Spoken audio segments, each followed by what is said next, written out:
Hello అందరికీ ఈ హాలిడేస్కి పిల్లలతో ట్రావెల్ చేస్తున్నారా? అయితే పేరెంట్స్ అందరికీ నేను సింపుల్ అండ్ షార్ట్గా ట్రావెల్ టిప్స్ అయితే చెప్తాను. ఫస్ట్ టిప్, మెంటల్గా ఫిజికల్గా స్ట్రెయిన్ అవుతాం అని అయితే ఫిక్స్ అయిపోండి. ఎందుకంటే ప్రిపేర్ ఫర్ వర్స్ అని అనుకుంటే దానంత రిలీఫ్ ఇంకొకటి ఉండదు.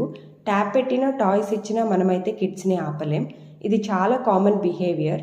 రోజు ఇంట్లో ఉండి సడన్గా ఇలా ట్రావెల్ అనేసరికి కిడ్స్లో ఎక్సైట్మెంట్ త్రిబుల్ అవుతుంది.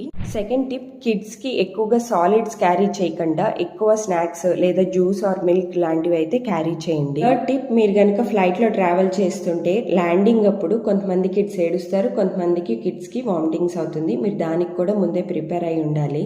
మీరు ఇప్పుడు చూసేది నా 21 hours of our recent journey from Canada to India. Trust me guys, నా డాటర్కి 2.5 years 4 countries ట్రావెల్ చేశాను, దట్ లాంగ్ జర్నీస్. ఎక్స్పీరియన్స్ వాళ్ళు చెప్పింది వినాలి. మరి ఇన్ఫర్మేషన్ నచ్చితే వీడియోని లైక్ చేసి ఛానల్ని సబ్స్క్రైబ్ చేయండి.